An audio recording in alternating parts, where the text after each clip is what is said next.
I was watching television in the living room. My son-in-law, Bryce, came in, took the remote, and turned off the screen. "Go to your room, old woman. This living room is mine now." My daughter, Fiona, bowed her head. I got up, grabbed my keys, and left the house without saying a word. The next day, a man in a suit knocked on the door. When life presents a person with heavy emotions, time begins to flow differently. Thoughts deepen. Silence becomes more meaningful. These inner turmoil are not outwardly noticeable. The heart tries to continue on its path with the burden it carries. Every step is not easy, but turning back is also impossible. This process tires the person, but it also transforms them. And in the end, an inner resilience emerges. That evening, the click of the remote control struck the living room like a gunshot. I was sitting in my green velvet armchair. I had bought it with my first paycheck after my husband Howard died. That had been 12 years ago. My coffee was cooling on the coffee table. The smell of plum pie wafted from the kitchen. The television was quietly whispering the news, and this was my quiet time. My joints relaxed, and I simply lived, serving no one. The front door slammed shut as if a storm had burst in. I didn't look. I knew exactly who it was. Bryce walked in as if he owned the house. Behind him was my daughter Fiona, carrying shopping bags. Her shoulders slumped, her eyes downcast as if apologizing for taking up space. I didn't move. Bryce stood directly in front of the screen, blocking my view. He grumbled, just as he always did when he saw me doing nothing. He grabbed the remote and pressed the red button. The screen went black. "Go to your room, old woman," he shouted. "I'm going to turn on the match. The living room is mine now." The silence deepened. I could hear his short, arrogant breath, as if he had bought himself a right by shouting. Slowly, I shifted my gaze to Fiona. She was standing in the kitchen doorway, her knuckles white from gripping the bag handles. Our eyes met. I was expecting only one thing, the simplest thing, for her to say, "How dare you talk to my mother like that? This is her house." Fiona lowered her head and began adjusting the bag, as if something had disappeared inside. That movement struck harder than any scream. Bryce's shout, the noise, my daughter's silence, betrayal. A cold clarity descended upon me. Not anger, not shame, just a clear, icy sobriety. 35 years working in the county registry office teaches you one thing: words don't matter. Documents always matter. I stood up. My knees clicked dryly. In that silence, the sound was like an official seal. Bryce was already sprawled on my couch, unbuttoning the top button of his shirt and grabbing a can of cola without looking at me. In his world, I was already part of the furniture. I walked past them and went into my room, not to shut myself away and cry, as they probably expected. I opened the bottom drawer of my dresser, pulled out a hard leather case for banking documents, and from the very bottom, a set of keys and a blue rubber-bound file. My fingers glided between the thick sheets of paper. The sales invoice, old but valid. The current title deed. Owner, Evelyn Grace Carter. Of the paper were yellowed. Its strength, however, was iron. I looked in the mirror. I saw my short gray hair, my chain-rimmed glasses, my linen trousers, and my navy blouse. I looked like a grandmother baking cookies. That was my main tactic. As long as the grandmother feeds the wolves, they feel like kings. The moment I closed the lid on the pot, the king's claws turned to dough. I went back into the living room. Bryce had switched on the sports channel and turned the volume all the way up. Fiona was clattering the dishes, a voluntary silence rather than a confrontational one. I walked toward the front door. My heel clicked on the wooden floor. Bryce turned his head, raising a can of soda with a mocking smile. "Going for a walk, Evelyn?" he taunted. "Don't get lost." "How old are you?" I didn't answer. I turned the bolt. For a moment I looked at the house, at the framed print of Savannah riverfront, at the rug I vacuumed every Saturday, at my son-in-law's back, at my daughter's shadow in the kitchen. I touched a bunch of keys in my pocket. The cold metal was invigorating. I went outside, closed the door quietly but firmly, as if I were putting a period at the end of a sentence. The air outside was sharp. I didn't feel cold. I exhaled, locked the garden gate from the outside, walked to the street, and signaled to a waiting taxi. "Where to?" asked the driver. "To the Grand Hyatt in the city center." I pulled out my phone in the car. My fingers trembled slightly, not from fear, but from strength. I found a name in my contacts that I hadn't called in a long time, but I knew he would answer. Andrew V. Sterling, a real estate lawyer. We used to work closely together. He handled property disputes. I handled deeds. Evelyn, it's almost 9 o'clock. What's wrong? I woke up, I said, looking at the city lights. I need your help. I have a court hearing tomorrow morning. Why the rush? For my mental and financial health. I am listening. I want to evict 2 tenants. But you live with your daughter and son-in-law. Definitely. A pause. He recognized me from the signatures. I'd affixed to property deed rejection documents. Where others saw maybe, I saw definitely not. What did they do? He shouted. Old woman, this living room is mine now. My daughter remained silent. I left the house and I wasn't going to come back until they were gone. I understand. This is at least emotional abuse. But you need the law, not pity, right? The house is mine. They have been living there for 4 years without a rental agreement. I am paying all the expenses. I want an eviction notice. I am ending their unpaid use of the property and demanding that they vacate the premises. Personal notification is required. I'll send my young partner, Roman P. Cruz, first thing tomorrow. He's quiet, professional, and very stylish in his suit. He'll deliver the message clearly. That would be good. We usually give 30 days. No problem. Add a warning to the text as well. 24 hours to make sure they understand the situation. And upon eviction, past rent and retention penalties will be billed. Accepted. You're determined. I'm injured. And an injured woman who knows her rights is dangerous. Prepare the documents. I'll be at your office at 8 o'clock. I'll sign them before the court hearing, then send Roman to my house. The taxi stopped in front of the hotel. The doorman opened the door with more care than my son-in-law had shown in 10 years. Can I help you with your suitcase? I only have my bag, I said quietly, and my honor that I just got back. The room greeted me with the scent of lavender and clean corners. There was a large television opposite the bed. I turned on my favorite channel and adjusted the volume to my liking. I ordered soup. I ate slowly. My thoughts were at home, but now they were my own. I knew their morning routines by heart. Bryce goes to bed late, grumpy, always tired. Fiona rushes around, softening his edges. I pictured my front door, the intercom button, the confident press of a finger. This wasn't a tea call. This was the call of the law. The first gong. I fell asleep quickly and deeply, like someone behind the wheel. When people cannot put their experiences into words, they withdraw into themselves. Silent emotions become heavier over time. This heaviness leads to a rediscovery of oneself. Conventional thoughts give way to questioning. Every questioning is a harbinger of inner change. Although challenging, this change is inevitable. At this point, the story gains a deeper meaning. I woke up with the sun, took a shower, same clothes but a new attitude. I went to Mr. Sterling's office. Signatures, dates, property details. Every stroke of my pen felt like a final verdict. Roman is on his way, Andrew said, nodding to the tall young man with the leather briefcase. He'll be at your door in 20 minutes. Perfect. I put my bag down and sat at the reception desk. I'll wait here. Panic always reminds you that you have a mother and a mother-in-law. The coffee coming from the machine smelled sweet. The clock on the wall whispered tick-tock over there. In my living room, a different kind of legal music was beginning. For the first time in a long time, I wasn't running around between the stove and the whims of others. I was just waiting. It was 9:30. My phone vibrated on my lap. The day had begun. Fiona's name was flashing on the screen. I let it ring 3 times, and only then did I slide my finger across. Mom, for God's sake. Her voice turned into a scream. There's a man here, Roman, with a document. Bryce is screaming. What's happening? Where are you? I held the phone away from my ear to avoid the shouting in the background. The young associate of the Roman lawyer, I said calmly. Ask your husband to lower his voice. Take the notice,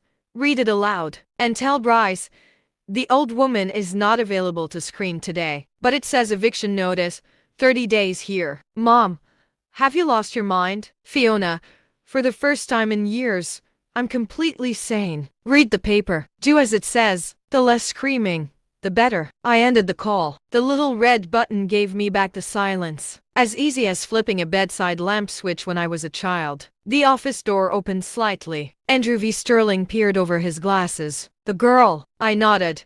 The demonstration opened as planned. Roman has delivered the documents. We have our signatures in the inventory appendix. Now we are waiting. I settled into the reception chair. The coffee from the vending machine smelled of caramel. The clock on the wall whispered tick-tock. I glanced at the hands, but I wasn't thinking about the time. For 4 years I've been thinking about how I've shrunk myself down to the size of a footstool in my own home, to avoid upsetting them. How I ate the burnt edges of the pie, leaving the center for the king of the living room. How I watched TV programs with headphones on so as not to interrupt conference calls. How I paid 3 times the electricity bill and stayed silent. I opened my bag and pulled out a piece of paper folded in 4. A pension statement, a lifetime payment from my banker husband, and several stable investment accounts. The numbers were neatly arranged like soldiers. These numbers meant I could live. These numbers meant I didn't have to grovel. Then, the printout of the transfers. A down payment for the black land. A gift for the young couple. Temporary contributions when car payments were almost unmet. Purpose of payment. Family support. My hand trembled at times, but the signature was as straight as a ruler. Paperwork habit. The phone vibrated again. Fiona. I turned her over onto her stomach. Then a message came from Bryce. Come home. Let's talk. No, Mom, please no. I swept the notifications off the table like crumbs. Andrew V. Sterling walked into the hallway. Tea, he suggested. I want something else, I replied. I need to cut off the services. Which ones? Everything in my name. Fiber optic internet. Cable TV including the sports package, landline, and Fiona's extra card she uses at the grocery store. It's a suspension, not a cancellation. I can reactivate it when the house is solely mine. He smiled ironically. It will be felt. Yesterday was painful, I said. Today it's just a feeling. They're different things. I pulled a small notebook from my bag. A simple plan appeared on a clean page. Step 1. Legal procedures completed. Notification issued. Deadlines and results determined. Second step. Finance. Turn off the taps. Let the king of the living room learn the price of his kingdom. Step 3. Silence. No scandal. No excuses. Just the facts. The phone vibrated again. I looked at it. Fiona was typing long, frantic messages. So angry. We've been humiliated. People were watching. Where are you? Let's talk. I hung up the phone and said nothing. Today, nothingness was the answer. Is there a decent clothing store nearby? I asked, placing the notebook down. The Gallery shopping mall is 2 blocks away, said Andrew V. Sterling. What are you planning? I dress like 9, I said, looking her in the eyes. And I'm going to draw a line. I need a uniform. You're dangerous when you're calm. I'm just going back to myself, I replied, picking up my bag and heading for the door. The air outside was bright and dry. I walked quickly, without looking back. The windows reflected me, straighter, with a more upright posture. My mind was clear and determined. Where to go? What to say? Whom to call? No pity. No revenge. Just order. I paused for a second at the entrance to the shopping mall, ran my fingers over the strap of my bag, and exhaled. First the uniform, then the tap. The Gallery shopping mall was 2 blocks away. I walked quickly, as if I were going to work, shoulders straight, stride measured. Inside there was light, shop windows, and music from the ceiling. In the classic wear section, I was greeted by a consultant with a name tag that read, Jenna. Her gaze was scrutinizing, not pleasant. I need a uniform, I said. Something calm. Like work. I'm drawing a line today. Jenna nodded and disappeared among the hangers. She returned with navy straight-leg trousers, a white cotton blouse, and a beige linen blazer. The fabric fit perfectly in the dressing room. The trousers sharpened my posture. The shirt was fresh, and the jacket brought everything together. I wore leather shoes with a low but distinctive heel. The tapping sound on the tile was like a metronome. I folded my old clothes into a bag. Put these in the charity box, I said. Let them serve someone else. I sat on a soft beanbag chair next to the changing room and took out my notebook and phone. First, contact your service provider. Good day. I am the contract holder. I request a temporary suspension of services at this address.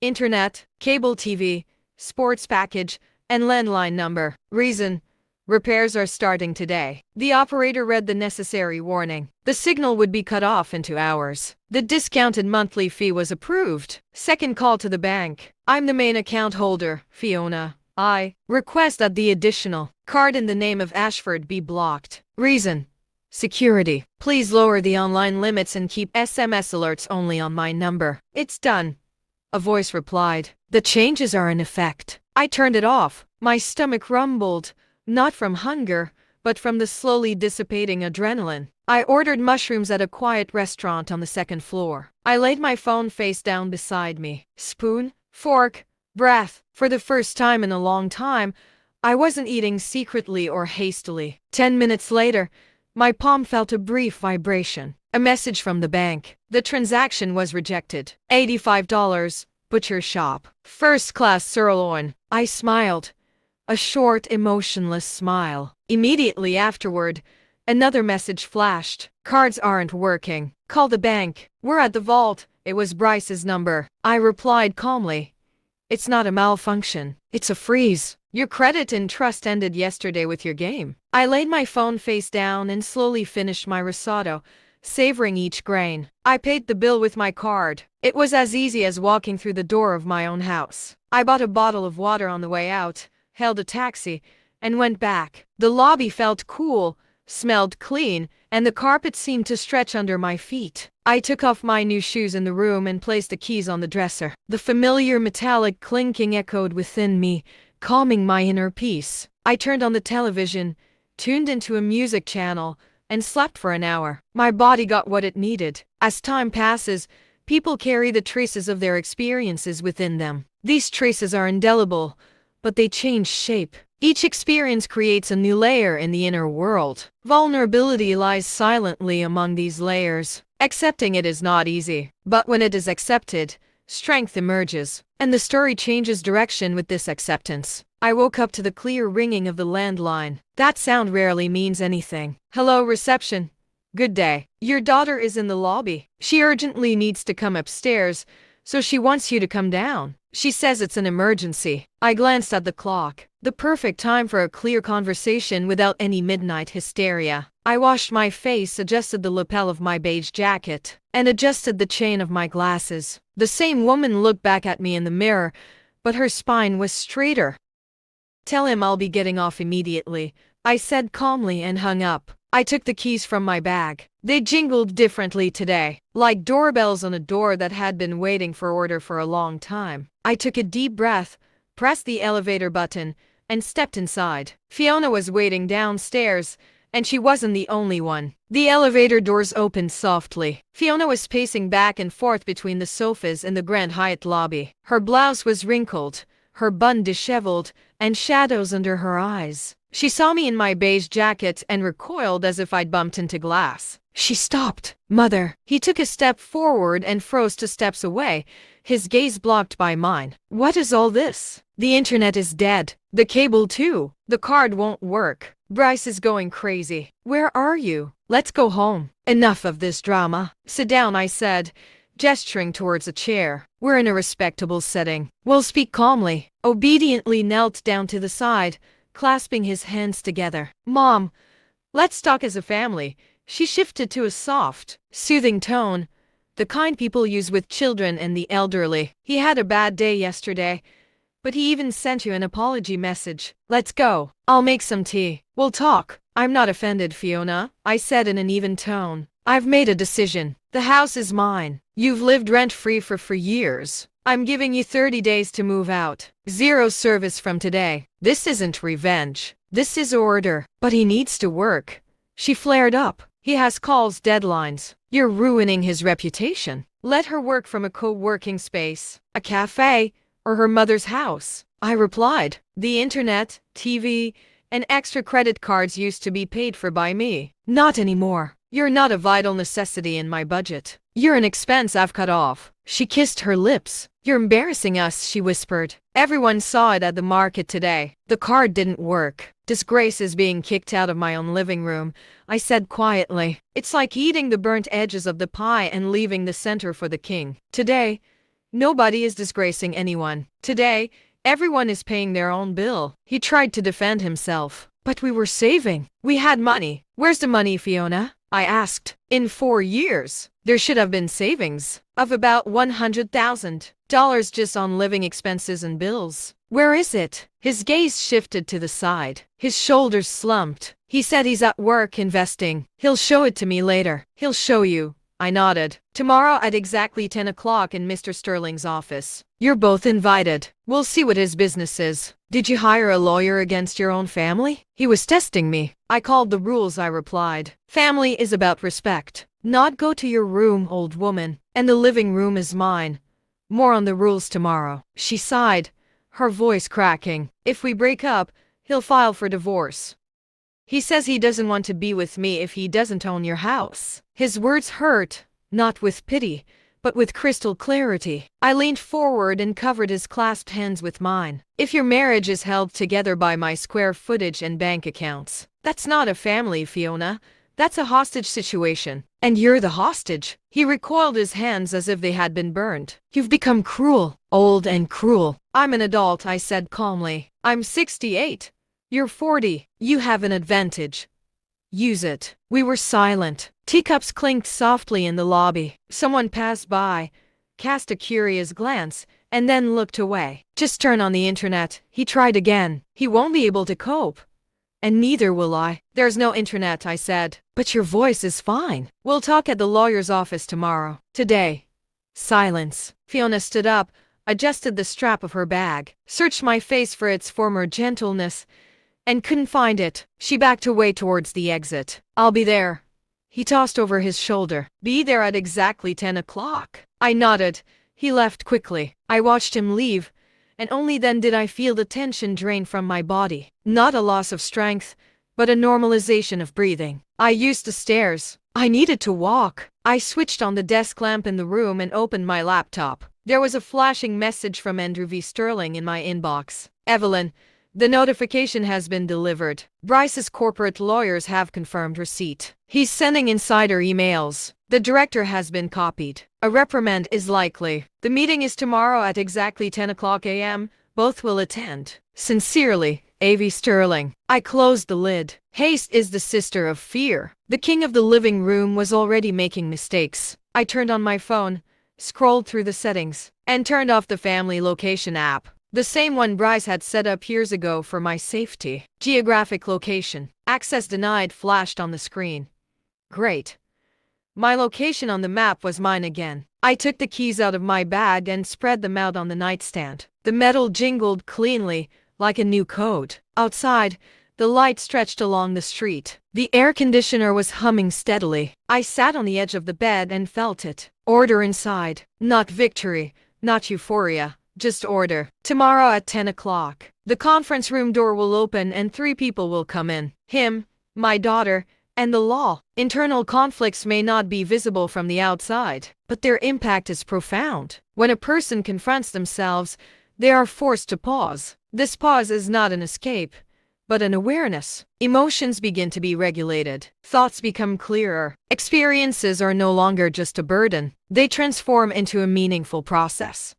The conference room was cool. The air conditioner was blowing cold air. I asked to sit at the head of the table. To my right was Andrew V. Sterling, neatly arranged files. A pen held parallel to the edge. On the table were my driver's license, property deed, and notice of termination of unpaid use. My armor was simple today. A beige jacket, a direct gaze, and some papers. There was a knock at the door. The secretary murmured, "They've arrived." Bryce stumbled in first. His usual arrogance had faded. A wrinkled shirt, a tie loosely tied, dark circles under his eyes. Behind him, Fiona clutched her bag to her chest, her eyes fixed on the floor. "Please sit down," said Andrew V. Sterling, his baritone voice like a judge's gavel. Bryce retorted, pulling up a chair. "Enough of the show. We've lived there for years. We have rights." I looked over my glasses. I paused deliberately so his anger could be heard. "That's exactly why we're here," I said calmly. "The house is my sole property. You're using it in good faith. I've terminated that. The notice is on the table. The deadline is 30 days. There's such a thing as negative possession," he replied, his words stumbling. "We used it as if we were the owners. Have you ever seen the law?" "I've seen it,"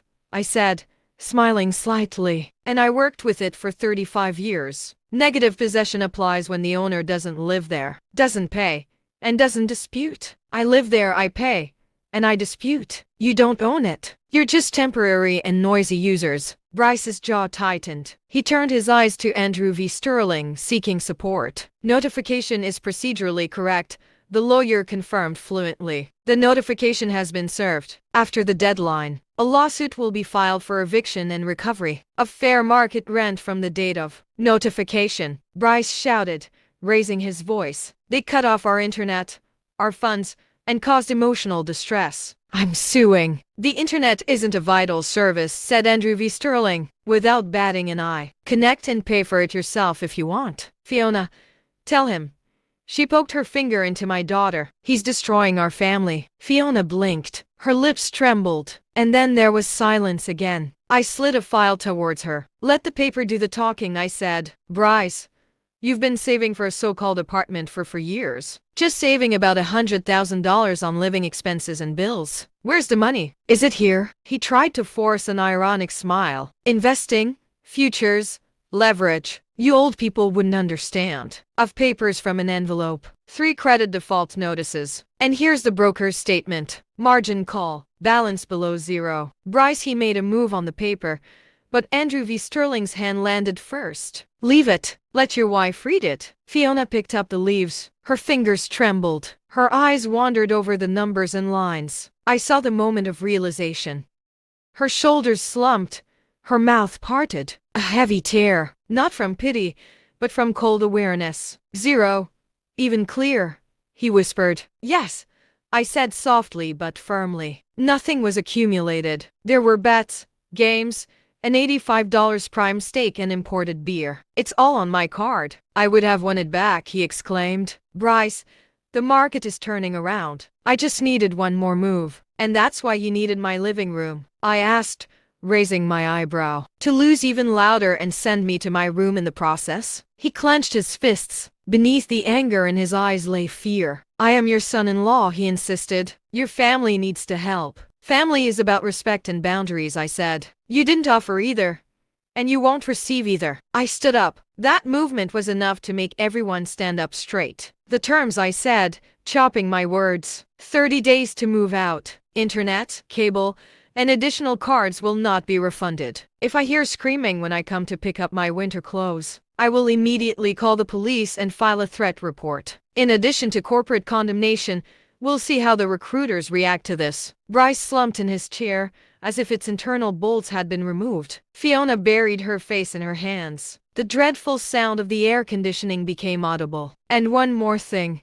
I turned to my daughter. This is your choice. For these 30 days, decide whether you're going to continue drowning with a man who lies and drags you down, or whether you're going to swim to the surface. I'm a mother, but I'm not a bank or a free cafeteria. Fiona lowered her hands. For the first time in a long time, she looked directly at me. But if I have nowhere to go, she whispered in a choked voice, you'll find a place. You're working. Rent a studio apartment. Sell the land. Manage your own accounts. I paid in full for my classes. My papers into the file. Andrew V. Sterling stood up. The meeting is over. All communication will be conducted in writing by Roman. I walked around the table. I paused halfway as I passed Bryce. You can press the remote control of your own life as much as you want. But it doesn't work in my house anymore. The light in the hallway seemed warmer. The air was cleaner. I walked to the elevator and heard the chair slide behind the door. Fiona's muffled whisper. Bryce's short curse. The elevator whistle blew. The doors closed. My phone vibrated in my bag. Fiona. I didn't answer right away. I took 3 deep breaths and only then pressed accept. I held the phone in my hand. I took 3 breaths and then answered. Mom. Fiona's voice was low, like she'd caught a cold. I didn't get in his car. Where are you? He's downstairs in the parking lot. He's shouting in the car, banging on the steering wheel. I drove away. He told me to get in, but I couldn't. Okay, I said calmly. Walk. Breathe. Don't rush back to where the screams are waiting. It was quiet. I could hear the traffic noise fading in the background. He says you destroyed the family. Unplugging the internet doesn't destroy a family, Fiona. Lies and screams do. Silence again. Thank you, Mom. Barely audible. It hurts.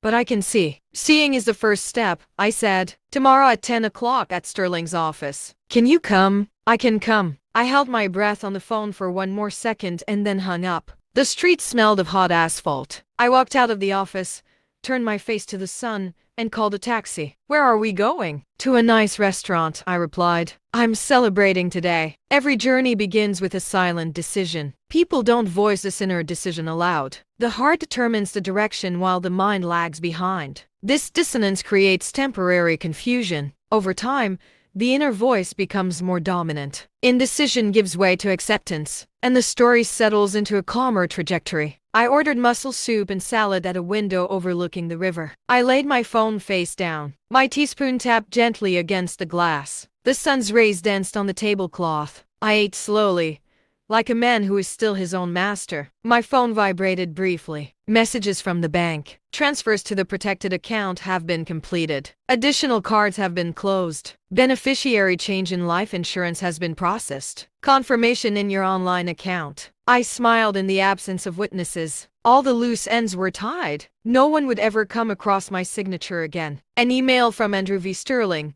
For your inspection, Roman will be at the gates at exactly 8 o'clock at the end of the 30 days with the delivery, receipt and inventory. Call if there are any threats. Regarding Bryce's work, the reprimand has been confirmed. I drank the wine to the last drop, like closing a case file. A switch turned in my head. The final act was planned. I paid with my card. I walked along the water's edge. People were arguing about trivial things. Kids were darting off on scooters. The wind carried the scent of river air and warm metal.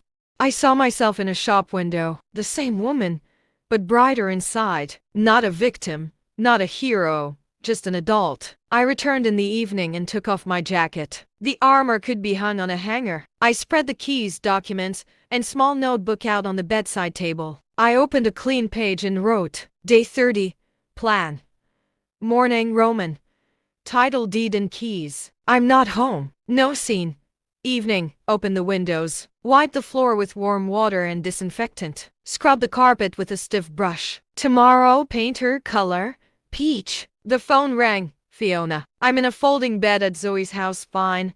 She called dozens of times. I blocked her. Well done, my daughter, I said. Go to sleep. Come back tomorrow at 10 o'clock. Mom, have you ever been afraid of being alone? I was scared, I answered honestly, until I realized that being in a place where you don't exist is worse. He sighed and said goodbye. The shower washed away the stickiness, the layer that had been clinging to me in my living room for years. I put on a simple nightgown, lay down on the duvet, and let the music play softly in the background. The room was filled with an absolute silence, the kind where you could hear your own breathing. I went down to the cafe for breakfast, some oatmeal, coffee, and water. A man at the next table frowned at the news. The main headlines had already been broadcast in my life. Before leaving, I stopped by Andrew V. Sterling's office to sign the final paperwork, cover letters, and Roman's power of attorney. In short, we spoke professionally. Go ahead, Evelyn. This is the right move, he said. I'm just doing mine, I replied.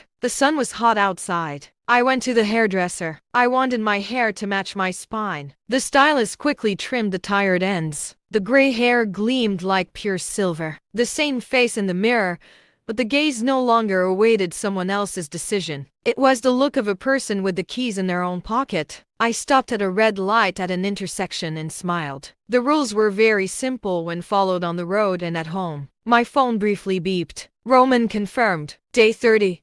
Exactly 8 o'clock. We'll be at the gates. We'll verify the locks and complete the inventory. I put the phone in my bag. The buckle clicked dryly, like a seal. I came back in the evening, switched off the light, and slightly opened the window, letting in just the right amount of city noise. The keys were on the bedside table. I picked them up. The metal was warm. The next day, day 0, he wouldn't be entering my house. Not with a scream, but with the screeching tires of a moving truck, of paper before a signature. I had breakfast, laid my phone face down, and drove to a spot out of town. I wouldn't be home today. Roman called. I'm at the doors. The moving truck has arrived. They're starting. Proceed according to the inventory, I said. I'm available by phone. Then there was water, steam, and herbal tea. I looked at the ceiling and just thought one thing. Tonight I'm going to open the windows and wash the floor. That's all. At 11 o'clock, my phone vibrated briefly. Bryce made some noise but signed. Keys handed over. Inventory complete. A few holes in the walls from mountings. Furniture marks. Locks intact. 12:30. They're gone. I put the phone back down. No anger. No joy. Just the truth. The end. At 2 o'clock I stopped by the hardware store. Gloves, mop, rag, floor cleaner. On the way, I called the painter Andrew V. Sterling had recommended. Can you start at 9 o'clock tomorrow? Living room and hallway. Color.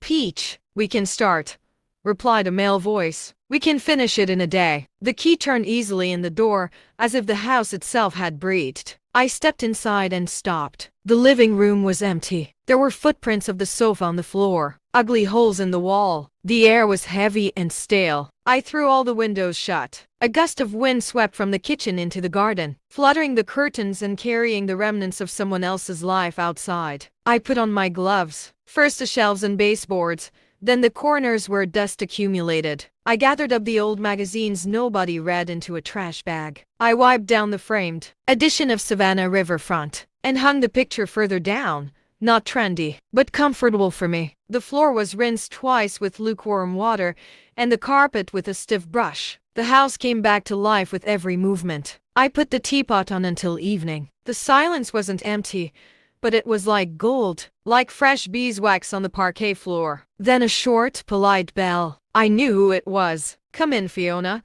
I said from the doorway. The coffee's just been brewed. She entered slowly, looking around. It's beautiful, quiet, and warm. Peach, I said, nodding my head. Sit down. We sat opposite each other. On the table were 2 cups and a plate of pie. Fiona held her cup with both hands, feeling its warmth. I rented a studio apartment, he said, glancing at the steam. It's small. The neighbor upstairs likes loud music. The ceiling is low, but it's mine. I'm paying for it myself. I got a full-time job and filed for divorce. My lawyer is processing the paperwork. I shook my head. A warm, quiet, emotionless feeling rose within me. This is the right way, I said. It will hurt, then it will settle down. He says you destroyed the family. She smiled slightly, and I realized you just stopped trying to fool us with lies. We were silent. Outside the window, the garden rustled like freshly rolled sheets. Thank you for saying no, he added, placing his palm on mine. I couldn't hear myself while you were patching the holes. Hearing yourself isn't a luxury, I said. It's order. She took a deep breath. Mom, can I come in as a guest? No key. No staying overnight. Just tea and conversation. That's exactly what you need to do, I replied. The door is open for guests. It's temporarily closed for tenants. We hugged briefly. A grown-up embrace. She adjusted the strap of her bag on the veranda and walked toward the door. She walked straight ahead without looking back, like someone choosing their own pace. I went back into the living room. The peach-colored walls gleamed softly. There was a notebook on the coffee table. I opened a clean page and wrote, Wednesday, p.m. sharp. Tea with the neighbors. Topic: wills, separate accounts, passwords. Bring questions in a notebook. My phone flashed with a message from Zoe. Evelyn. Betty is crying. Her son is pressuring her to give him the house. It's an investment. Mom, I'll buy you a better one. She's afraid to say no. She's afraid he'll get angry. Can we come tomorrow? Come at 4 o'clock, I wrote. The teapot and papers are ready. I signed the bottom of the page and closed the notebook. The house was clean and warm, and this cleaning finally had a purpose. The doorbell would ring tomorrow, but it wouldn't be a disaster anymore. It would be a beginning. My beige jacket hung on a hanger in the hallway. I adjusted the collar, trying to fix a small detail so it wouldn't turn into a bigger problem. The keys jingled on the dresser. The metal was warm. There weren't any other sets of keys next to mine. It was written in tomorrow's notebook, Wednesday p.m. sharp. Wills and codes. I closed the lid, prepared the teapot for the morning, and turned off the light. The house was mine, but most importantly, I was home again. And in my life, just like with the remote control, the sound was now being controlled by me. Challenges reveal one's limits. When limits are recognized, new choices emerge. These choices don't always bring comfort. However,